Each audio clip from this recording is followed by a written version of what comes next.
Mesdames, Messieurs, bonsoir, bonne année à tous et bienvenue dans le tout premier 20h de 2014 que j'ai le plaisir de vous présenter. Je vous propose de revenir sur l'essentiel du message de Nouvel An du président de la République. Hier soir, Ibrahim Boubacar Keïta s'est adressé aux Maliens en se penchant sur les grandes priorités de l'heure. Le décryptage de son message avec Boubacar Touré. Pour ce premier discours de Nouvel An, c'est un message fort centré sur la restauration de l'État, le redressement et le développement économique que le chef de l'État a livré à la nation. Un discours qui, sans occulter les défis de l'heure, lève un coin de voile sur ce passé glorieux de notre nation qui réveille en nous cette fibre patriotique des Maliens. Et pour ce pays libéré, il y a tout juste un an, des joutes de l'obscurantisme et qui se met debout pour être à la hauteur des autres, IBK salue le courage des Maliens de l'intérieur comme de l'extérieur. Une grande reconnaissance aussi aux pays frères et amis du Mali qui nous ont aidés à nous libérer des mains des forces barbares. Et pour bâtir ce pays épris de paix, d'amour et de tolérance, les défis sont nombreux et le chef de l'État le sait, lui qui a trouvé un Mali à genoux et dont l'autorité de l'État a été affaiblie, minée par des années de mauvaise gouvernance. Il nous faut donc, dit-il, rétablir l'honneur de ce Mali. C'est d'ailleurs la première priorité qu'il a assignée à son gouvernement, le rétablissement d'un Mali fort et stable. Et en quelques mois de gestion, IBK se félicite des actions initiées dans ce sens, comme l'organisation des législatives et la reprise de la relation avec les bailleurs et les investisseurs. Le retour du Mali dans l'AGOA en est la parfaite illustration. Des actions significatives ont aussi été entamées pour recoudre notre tissu social abîmé par des mois de crise pour réconcilier notre nation, dit-il. Mais cela ne suffit pas. Pour sortir le Mali de la zone rouge, le chef de l'État a conscience d'ailleurs de l'impatience légitime des Maliens. C'est pourquoi IBK place la seconde phase de son mandat sous le signe du redressement et du développement économique. Là aussi, des actions tangibles sont visibles, comme le lancement de la construction du barrage hydroélectrique de Guina et du vaste chantier de recrutement des milliers de volontaires. Le message présidentiel touche également aux problèmes liés à la gouvernance. Il nous faut, selon le chef de l'État, un État fort, juste, qui exalte le mérite et sanctionne la faute. Pour ce faire, le Mali s'appuie sur un appareil judiciaire de qualité, et cela, dit-il, pour relever ce qu'il appelle le défi de la transition démocratique, qui n'est autre que la gestion rigoureuse de nos deniers et la lutte contre l'impunité et les réformes systémiques. Au passage, le président décrète la nouvelle année, année de lutte contre la corruption, un combat qu'il veut engager avec tous les Maliens. Le second défi pour le président IBK est démographique. Aux 14 millions de Maliens, IBK veut des écoles de bon niveau, une couverture sanitaire de qualité, bref, un cadre de vie décent pour les Maliens. La réforme de l'armée reste aussi un chantier important. Une armée républicaine parfaitement entraînée et équipée pour répondre aux menaces sécuritaires. Une armée capable aussi de réaliser le retour total et définitif du contrôle de l'État sur l'ensemble du territoire. Au passage, le chef de l'État tend la main au mouvement rebelle signataire de l'accord du 18 juin, mais les appelle à la stricte observance des dispositions de cet accord. Sur ce point, le chef de l'État est très clair. Les combattants doivent être cantonnés et désarmés. En retour, le président IBK promet le développement dans la paix pour tout le Mali, du nord comme du sud. Enfin, le dernier volet du discours présidentiel est consacré à la politique extérieure du Mali. Redonner à notre pays ses lustres d'antan sur la scène internationale, tel est le vœu du chef de l'État qui a pris récemment son bâton de pèlerin pour signifier aux partenaires techniques et financiers que notre nation est bel et bien de retour. En somme, un discours où rien n'a été oublié et qui donne de réels espoirs aux Maliens, à tous les Maliens. Restons sur certains temps forts du discours à la nation du président de la République. IBK est conscient que les chantiers sont longs et fastidieux et il faut, dit-il, un certain temps pour changer le quotidien. Il appelle à ses compatriotes à la patience car l'action du gouvernement s'inscrit dans la durée. Pour cette phase, les priorités donc sont le redressement et le développement économique. Écoutons le président de la République. Je suis venu trouver un Mali à genoux. Un Mali dont l'autorité de l'État a été considérablement affaiblie, miné par des années de mauvaise gouvernance. Un Mali dont les caisses étaient vides, nous laissant peu de marge de manœuvre budgétaire pour entreprendre tout de suite les formidables progrès auxquels notre peuple aspire. L'état de nos forces de défense et de sécurité n'était pas non plus à hauteur de souhait. Vous le savez, j'aurais dû dire d'ailleurs, n'est pas à hauteur de souhait. Les responsabilités en seront situées, Inch'Allah, pour que notre pays ne connaisse plus jamais pareille humiliation. Pour le Mali, la priorité était de recours au tissu social, lardé, abîmé par des mois de crise, pour réconcilier notre nation. C'est pourquoi j'ai dit, dès l'entame de mon mandat, que la première phase de mon action sera consacrée au redressement. Nous y sommes encore. C'est le temps de la normalisation, le temps du rétablissement des Mali forts et stables. C'est le cap que j'ai fixé au Premier ministre Omar Tatanli et à son équipe. Rétablir l'honneur du Mali. Tous les chantiers de ce redressement ont été entamés. De la décentralisation dont les États généraux ont vu tout le pays assemblé, aux assises sur le Nord, en passant par l'organisation des élections législatives et au renforcement de la capacité institutionnelle de l'État.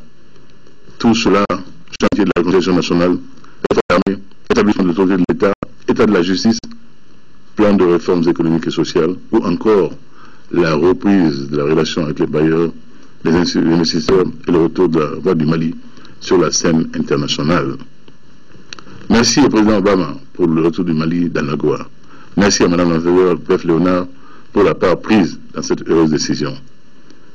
Le Premier ministre est discret, loyal, et compétent, vous l'avez vu lorsque le gouvernement est venu me présenter ses vœux, a fait un bilan exhaustif de ce qui a été réalisé. Je ne reviendrai pas sur ces réalisations, laissant à vous, peuple, le soin de juger de ce qui est fait et dont on peut être fier, dont tout Malien objectif et sincèrement soucieux de ce pays peut être fier. En 2014, j'entendrai la seconde phase de mon mandat qui sera une phase plus axée sur le redressement et le développement économique pour le bonheur des Maliens. C'est ce que j'ai fixé, c'est le que nous tiendrons, Inch'Allah. Cela a déjà commencé. On passe à Allah subhanahu wa ta'ala. Dieu Tout-Puissant et Miséricordieux, j'ai promis des emplois à notre jeunesse.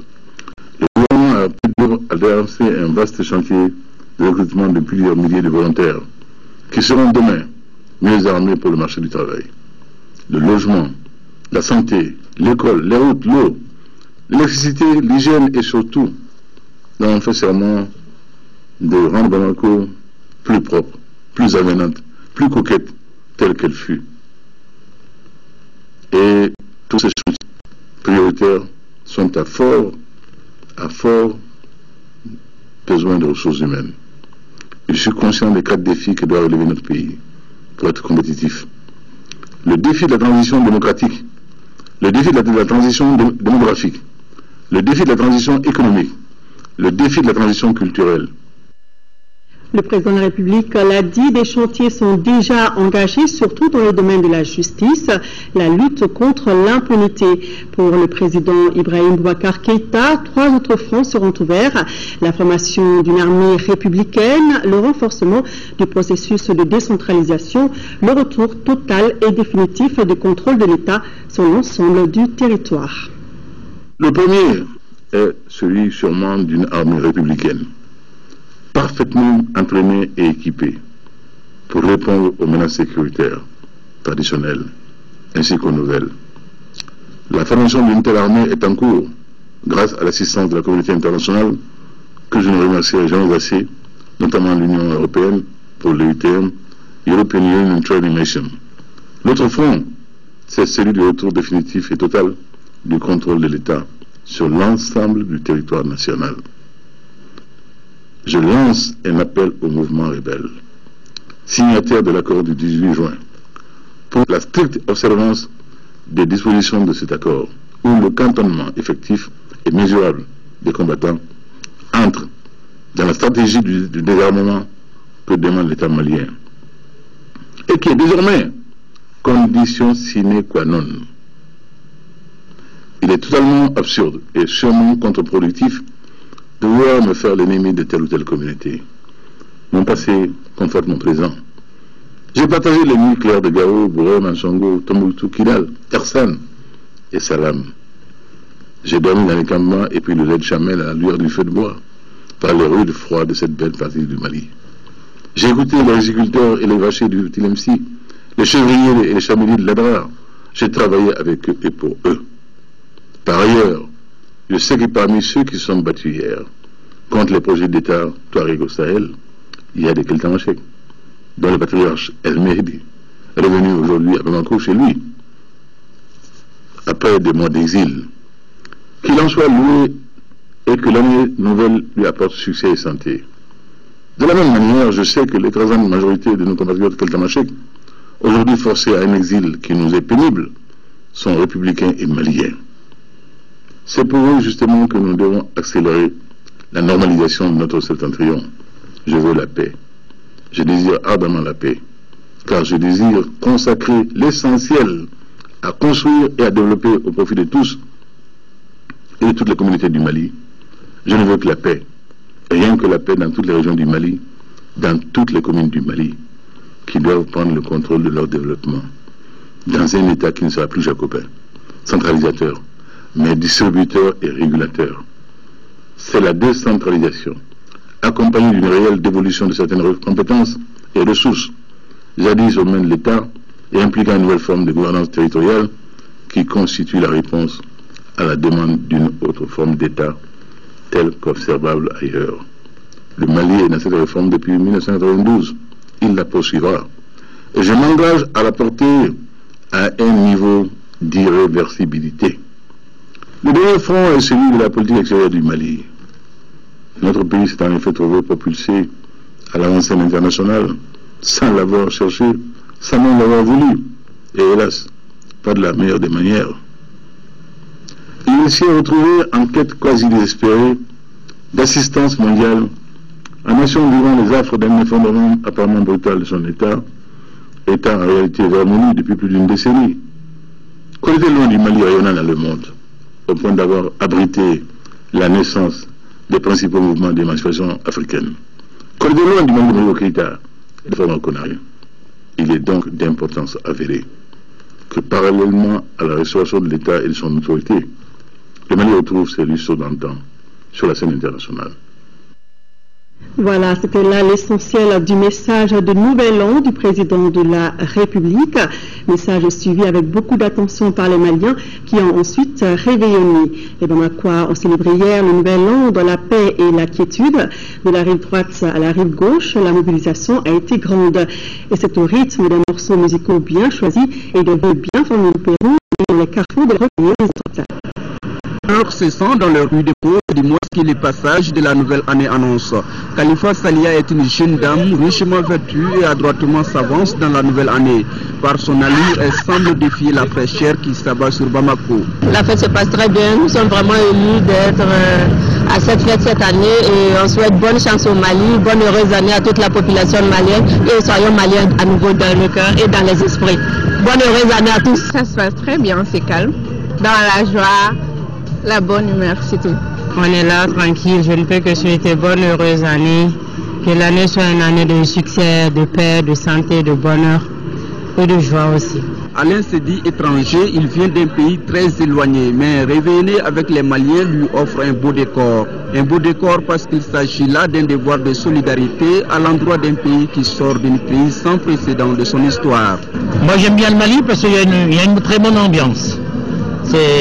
Bon, les gens sont gentils, c'est bien, mais dans le monde entier, le jour du Nouvel An, c'est pareil, il y a à peu près partout pareil. Hein. Je suis avec ma famille, ma femme et mon petit, on est là juste pour fêter le Nouvel Année, tout se passe bien. On est là, on attend minuit et puis on va rentrer. L'année passée, ce n'était pas comme ça, mais cette année, quand même, vu au niveau des mouvements, les gens ont sorti un peu et puis il y a la joie un peu partout, quoi. Bon, on peut dire Dieu merci. Que les gens ont l'espoir. Chaque pays a sa recette en matière du réveillon. Voilà comment celle du Mali se présente. Que faudrait-il ajouter ou soustraire dans son caractère festif? En attendant, soyez les bienvenus dans le programme du Nouvel An.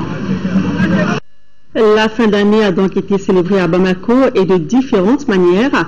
Si certains ont fêté en boîte, d'autres ont choisi de passer leur 31 en famille ou en prière. Isaac Timon a fait le tour de Bamako. Voici ce qu'il nous a rapporté. Le réveillon de la Saint-Sylvestre est sans aucun doute la fête la plus célébrée dans le monde depuis l'uniformisation du calendrier.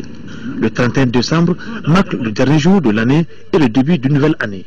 Cet événement est généralement célébré entre amis en famille où tous sont impatients de prononcer la fameuse phrase « Bonne année à 0 heure ». Au Mali, la fête du 31 décembre est célébrée de différentes manières. Si les jeunes, pour la plupart, choisissent les boîtes de nuit, certains se retrouvent en restaurant. D'autres préfèrent fêter en famille pour plus de cohésion et de solidarité. La pratique de la paix, la pratique de la cohésion sociale commence dans la famille.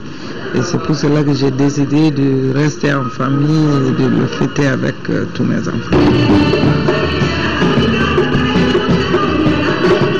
Certains croyants chrétiens estiment que c'est la bonne manière de remercier le Créateur pour ses bienfaits dont il a comblé le long de l'année écoulée.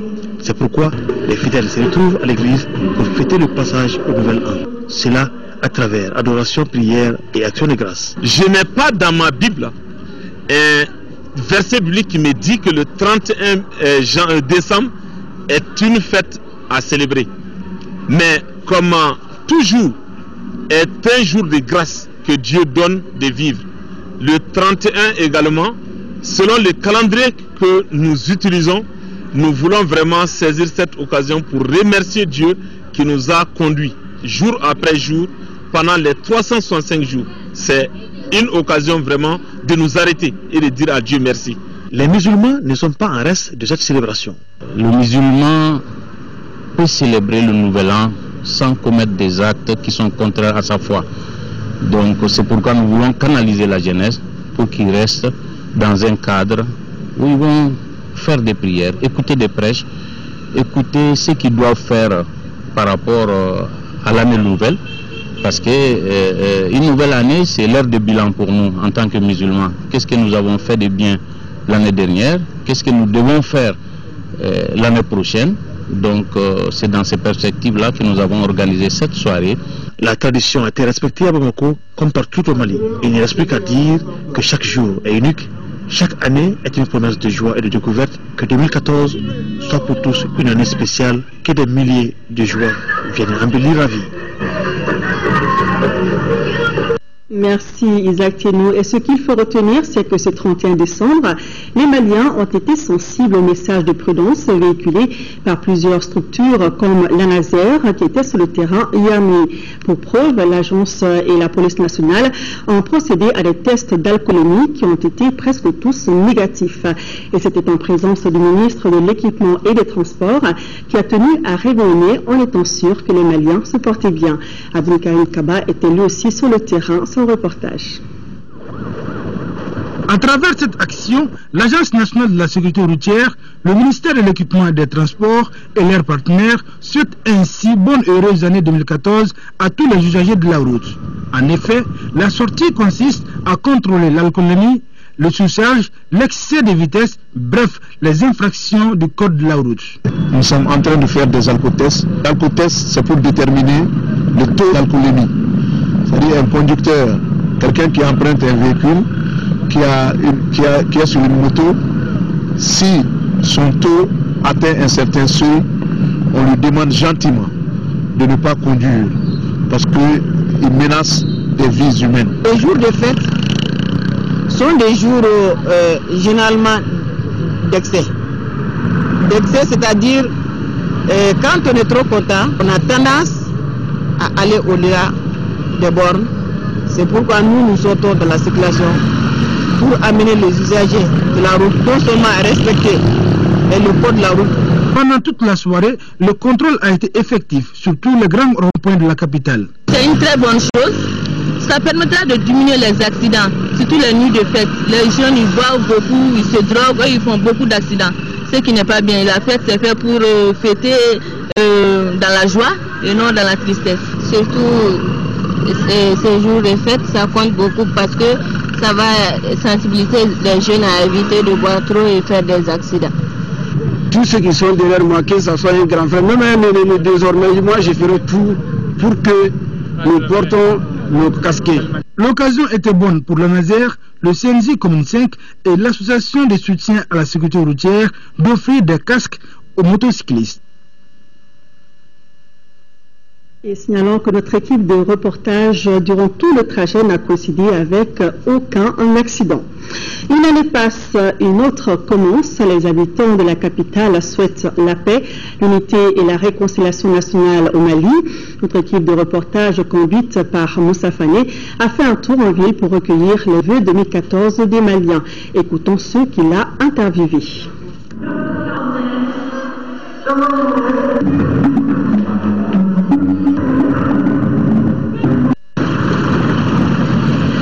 Les Bamakois ont aujourd'hui 3 aspirations: la réconciliation nationale, l'unité et la paix.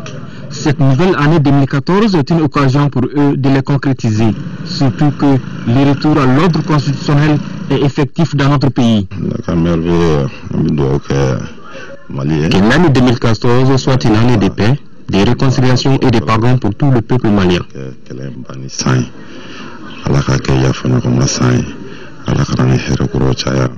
Que ce soit une année de prospérité et surtout de sécurité pour notre pays. Je souhaite une bonne et meilleure année à toute la population malienne et que cette année soit une année de prospérité, et de stabilité et de développement pour ce pays. Moi je souhaite une bonne et heureuse année 2014 à tous les Maliens et Maliens, et que l'année soit une année de paix, de réconciliation qui est garant de notre sécurité et de notre développement. Nous souhaitons que 2014 soit une année de succès, de prospérité et de paix dans notre pays. Alors nous souhaitons au peuple malien une bonne année 2014, surtout une année de paix, une année de paix, une année de paix, une année de tolérance dans ce pays, un pays réunifié, un pays sur la voie du développement. C'est ça que nous souhaitons pour le Mali en 2014. Pour tout le monde et du travail, un bon travail. Mais merci à tout le monde, à tous les Maliens. Bonne et heureuse année. 2014, une année passe, une autre commence. Mais tous les regards sont tournés vers le Grand Mali. Un Mali qui mérite la paix sur l'ensemble de son territoire. Moi, je veux la paix, rien que la paix. C'est ça mon meilleur vœu. Que cette année soit une année de prospérité, succès et la paix aussi. Je souhaite le meilleur au peuple malien. Je les invite aussi à être très prudents en circulation, de rouler toujours doucement, de ne pas être trop pressé et de respecter vraiment le code de la route. Je crois que ça va beaucoup diminuer les accidents. Cette année, l'année dont on se trouve ne soit pas comme l'année ce qui a été déjà passé. Que ça soit, le passé soit un oubli pour tous les Maliens. Nous tous unis, tous on sache, tout le monde n'est qu'à être les mêmes personnes. La paix seulement. On cherche la paix seulement au Mali. La meilleure, maintenant, toujours que cette année soit une année de paix, de prospérité, de santé surtout, et puis de réussite quoi. Partout où notre équipe est passée, les passages aux nouvelles ans s'est déroulé dans la quiétude selon certains habitants de la capitale. Voilà, que Dieu exauce nos vœux. L'association Candombe, basée aux États-Unis, n'est pas restée en marge de la célébration de la nouvelle année. Elle a organisé à la Cité des Enfants une soirée dénommée Petit Bal. Petit Bal auquel ont participé les enfants de la diaspora et ceux du Mali. Selon la présidente, cette soirée entre dans le cadre des échanges culturels entre les enfants vivant au Mali et ceux de la diaspora. Créée en 2012, l'association Candombe a organisé l'année dernière une colonie de vacances avec les enfants de la diaspora vivant aux États-Unis. Voilà, donc c'était à la Cité des Enfants, donc la soirée dénommée Petit Bal. Chacun à sa manière a apporté sa touche à ce début d'année. Ce matin, le maire du district de Bamako était en visite dans certaines structures socio-sanitaires de Bamako. C'était pour s'enquérir de leur état de fonctionnement et souhaiter ses vœux de bonne année et de prompt rétablissement aux malades. Abdraman Maïga. S'enquérir des difficultés auxquelles les services socio-sanitaires du district de Bamako sont confrontés, tout en y apportant des solutions idoines. Telle est l'ambition de la mairie du district de Bamako à travers cette visite. Cette sortie vise également à apporter le soutien du conseil communal aux malades et aux personnes en situation de précarité. Aux deux centres de santé communautaires de Ntoumikorobougou et de Badjalan, le maire Adama Sankaré a rencontré les membres du comité de gestion de ces CESCOM. Il suffit de certaines rencontres pour régler certains problèmes. Il y a souvent des petites choses qui sont là, qui se bloquent 1 an, 2 ans, 3 ans. Quand on se rend compte que 3-4 ans, les gens ne se sont pas réunis pour discuter de certaines choses. C'est une question d'approche. Les collectivités sont en apprentissage, donc ces associations sont en apprentissage, mais il faut que les gens puissent avoir le contact. Après les CESCOM, le maire du district de Bamako et sa délégation se sont rendus au Centre national d'appui à la lutte contre la maladie situé à Djikoroni-Para.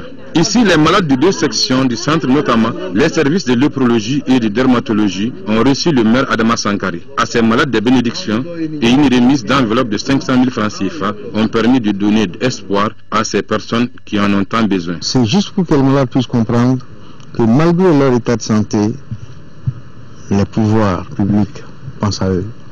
Et l'ensemble des populations de Bamako, par ma voix, voudrait souhaiter leur santé et surtout courage, non seulement aux malades, mais surtout au personnel soignant.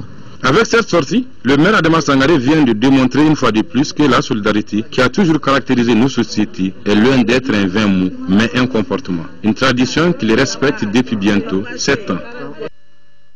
À Caille, le réveillon a été fêté dans le calme et la sérénité. Le traditionnel dîner gala a été organisé à la résidence du gouverneur.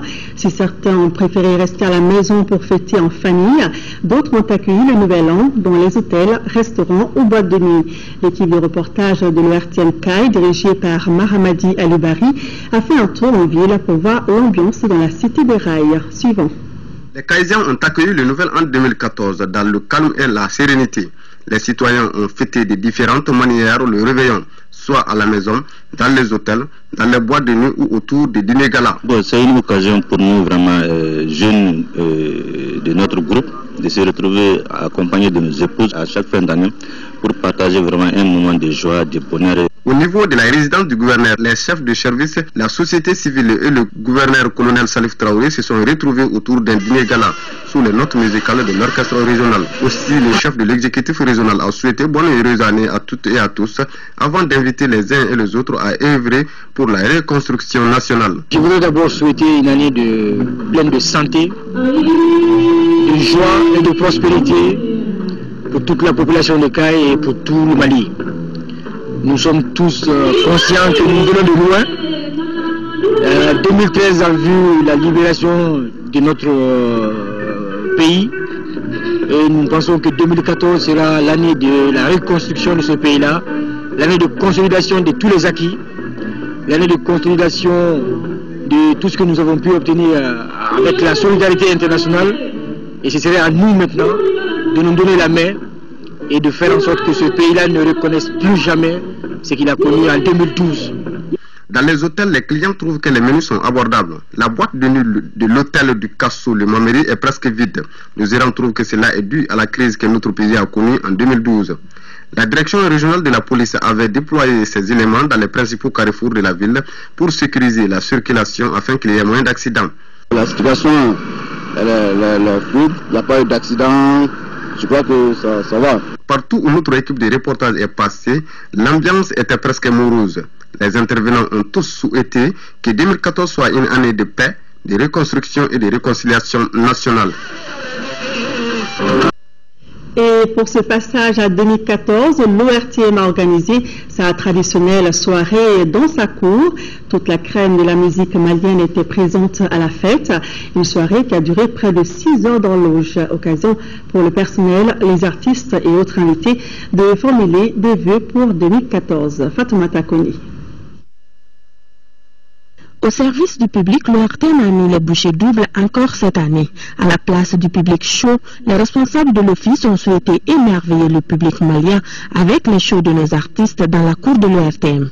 C'est pour être là avec tout le monde, pour fêter avec tout le monde, pour se dire des choses qui peuvent avoir du sens. Voilà. Je préfère au public chaud, parce que les gens qui ne peuvent pas sortir se mobilisent là-bas et ils font leur fête là-bas. Mais ici aussi, ça se comprend parce que nous sommes dans un truc vraiment un peu délicat. Pour ce réveillon, le ton de la soirée a été donné par Adama Kouaté en plein air. et le studio était occupé par 2 jeunes journalistes. Une façon de rénover et donner une nouvelle coloration à ce show.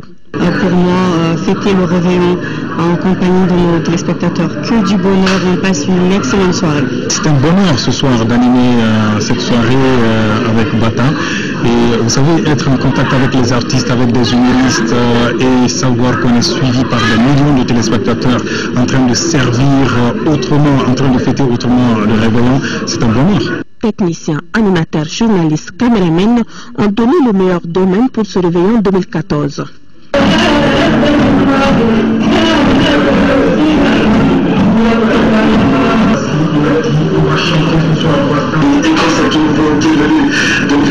Je dois couvrir la partie restauration de la célébration de la Saint-Sylvestre pour l'émission Bienvenue 2014.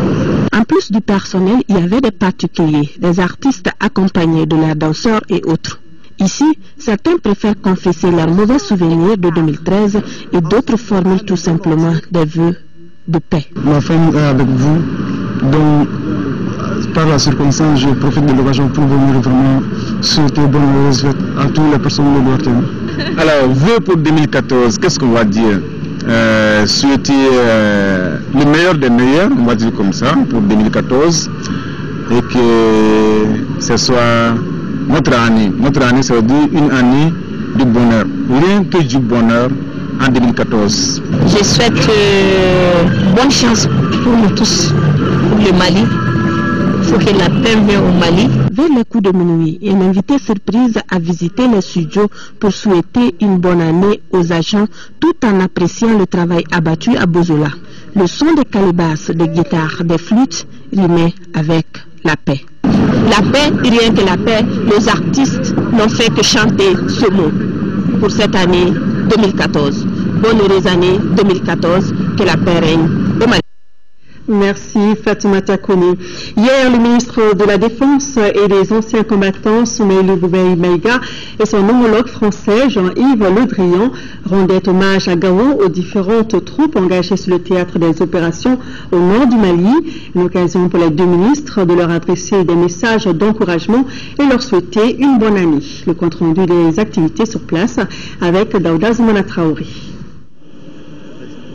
Accueillis sur le tarmac de l'aéroport de Gao par le gouverneur de la 7e région à leur descente d'avion, les ministres français et maliens de la Défense ont passé en revue les troupes militaires qui ont livré une bataille sans merci contre les terroristes.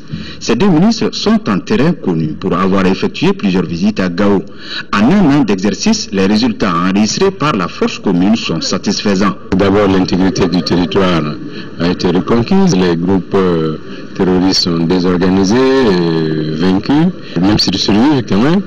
Et pour l'essentiel, la souveraineté de l'État s'exerce partout. Il y a le cas particulier de Kidal, je pense, où nous n'avons pas la plénitude de déploiement de l'État. Ça ne concerne pas seulement l'armée, mais nous sommes en fait dans le cadre de l'accord préliminaire du 18 juin. Nous sommes en train de voir comment cet accord-là peut être mis en œuvre rapidement pour que l'ensemble des membres de l'État puissent être présents à Kidal. Dans un entretien tenu dans les locaux de la force Serval, les responsables militaires engagés sur le théâtre des opérations au nord du Mali se sont dit déterminés à en découdre avec le terrorisme sur l'étendue du territoire et même au-delà. C'est pourquoi le ministre malien cadre la suite de cette mission en 3 axes. Comment renforcer les capacités opérationnelles de nos forces, comment mieux gérer les ressources humaines et comment nous intégrer dans une sécurité régionale. Le ministre a rencontré également le Jitia Waraba qui vient d'accomplir une mission sur le théâtre des opérations.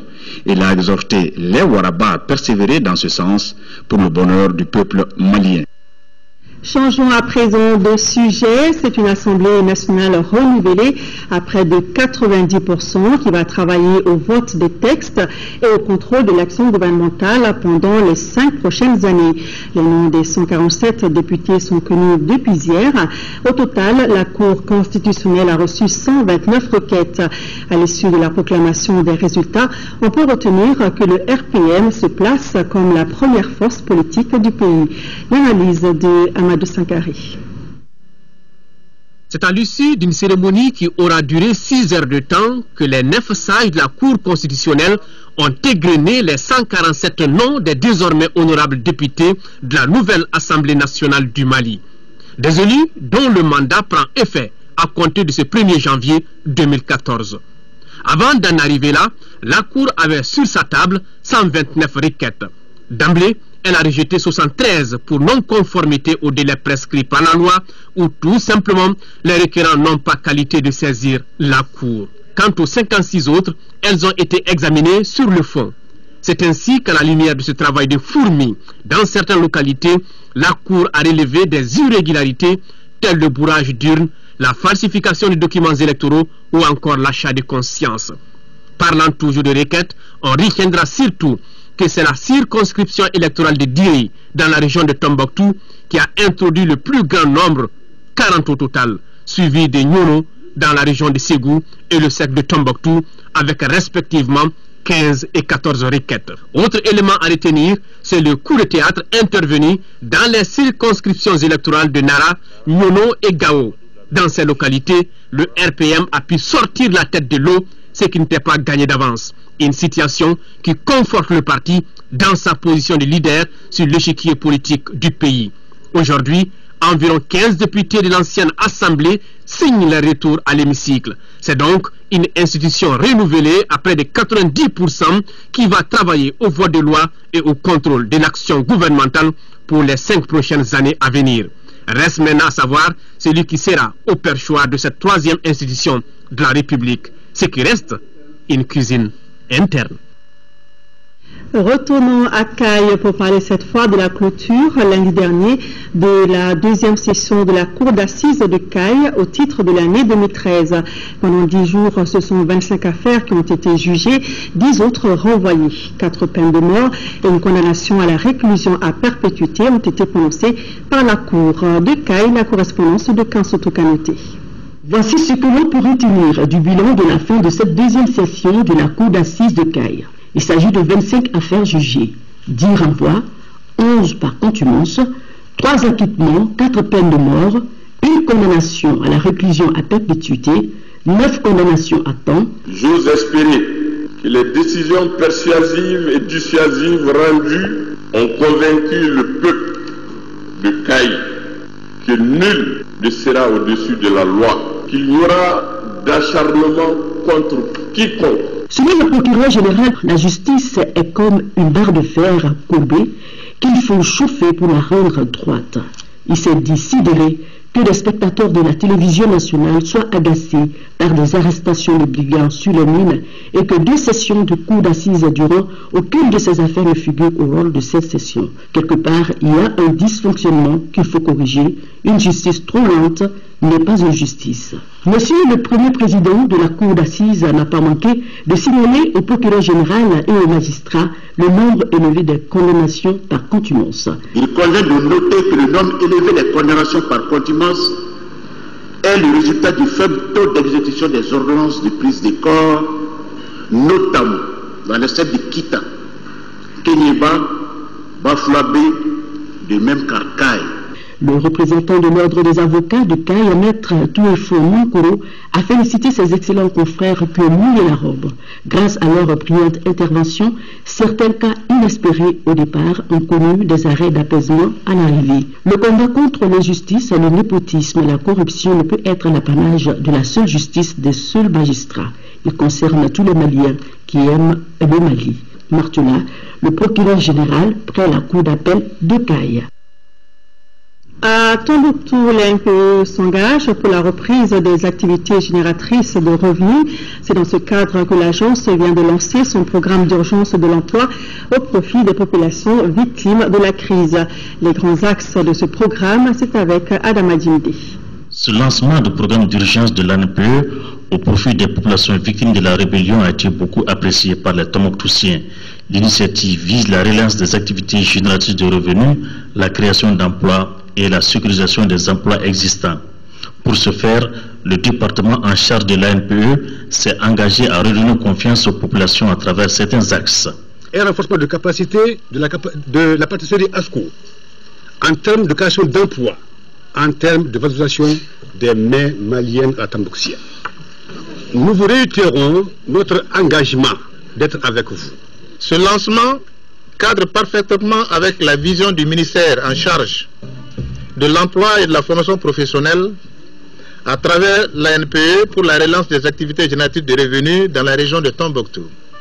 Je voudrais saisir l'occasion qui m'est ainsi offerte pour exprimer ma gratitude à l'Agence nationale pour l'emploi pour les actions multiformes qu'elle ne cesse d'apporter dans le cadre de la réduction du taux de chômage des couches vulnérables de la société, à savoir les femmes, les jeunes.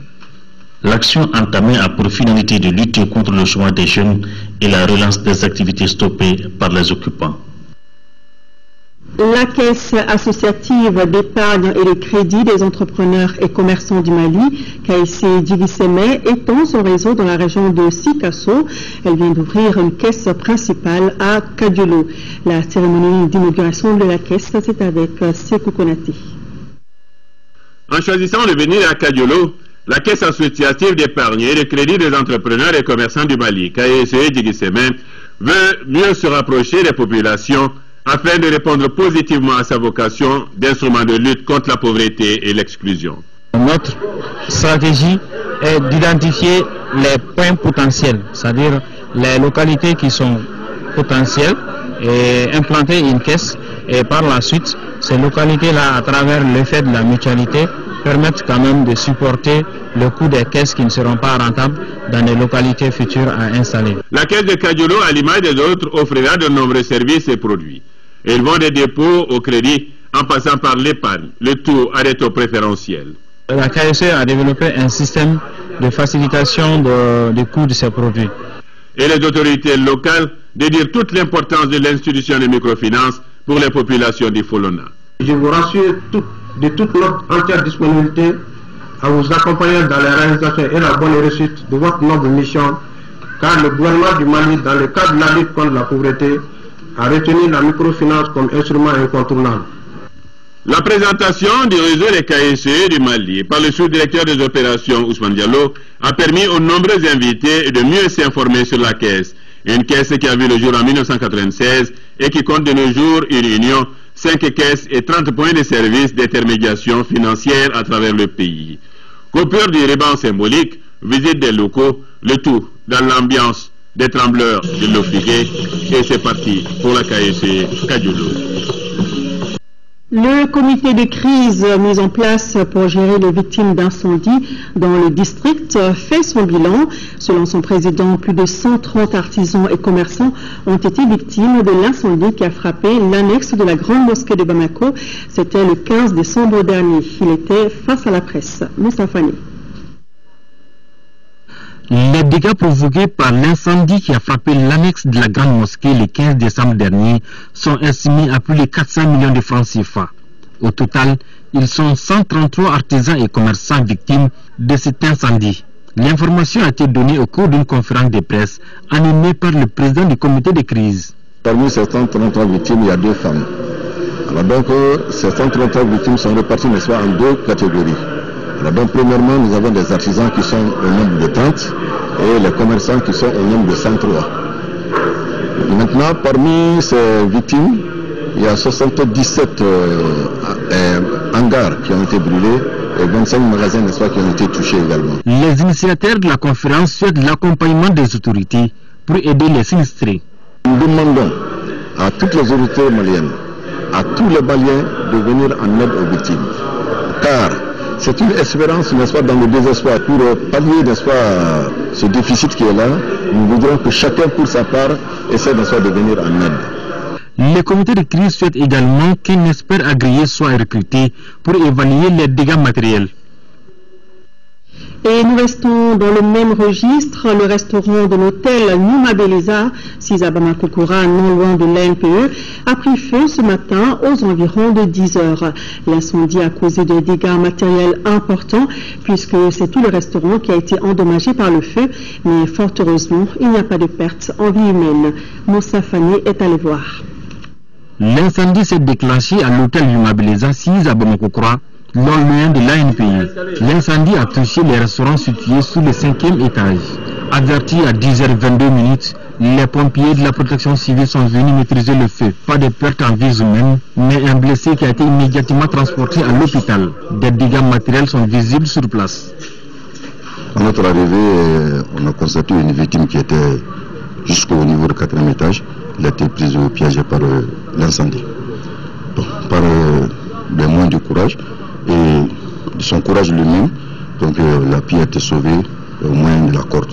Pour le moment, l'origine de l'incendie n'est pas encore connue. Selon le commandant de la protection civile sur place, la source de l'incendie pourrait être un court-circuit ou le gaz de la cuisine. On dit Dieu merci, parce que c'est au dernier niveau que le feu a pris naissance. Si c'était à un niveau intermédiaire, le dégât serait encore plus grand que ça. À notre niveau technique, il est très difficile de se plancher sur une cause, mais la cause supposée est à notre arrivée, soit c'est peut-être d'origine électrique ou d'origine des gaz s'ils les utilisent, mais je ne saurais déterminer une cause réelle. Le commandant a également demandé à la population de veiller sur les gaz après chaque utilisation et les appareils sous tension pour mesure de précaution. À présent, un sujet beaucoup plus joyeux. Il s'agit de la cérémonie de baptême de l'école fondamentale de Mena. C'est dans le cercle de Dioïla. Construite en 1963, l'école porte désormais le nom de Madi Fofana, premier directeur de l'établissement. Envoyé spéciaux à Mena, Nando Dambélé et Gaoussou Touré. Devoir de mémoire des ressortissants de MENA pour leur communauté d'une part et de reconnaissance à l'endroit des hommes d'autre part, c'est cette cérémonie qui consacre le 50e de l'école fondamentale de MENA, laquelle porte désormais le nom de Madi Fofana, son tout premier directeur de 1963 à 1964. L'idée de célébrer les 50 ans de l'école fondamentale Madi Fofana a été mûrie en 2003. En assemblée ordinaire de notre association. Pour l'homme, cette marque d'honneur portée en lui par toute la communauté de MENA lui va droit au cœur. J'ai vu aujourd'hui le plus beau jour de ma vie. Un jour qui n'a pas de prix et il n'en aura pas. Si l'homme pouvait transformer sa vie, je ferais de MENA mon lieu de naissance. L'initiative de l'association des ressortissants et sympathisants de l'ancien Dlondougou a été vivement saluée par les autorités locales scolaires ainsi que par le représentant du ministre de l'administration territoriale. La cérémonie qui nous réunit ce matin revêt une importance capitale car il s'agit de la célébration du 50e de l'école fondamentale de MENA. Créée en octobre 63, cette école a fait du chemin. 50 ans après, elle compte aujourd'hui un effectif qui totalise 842 élèves pour les 2 cycles.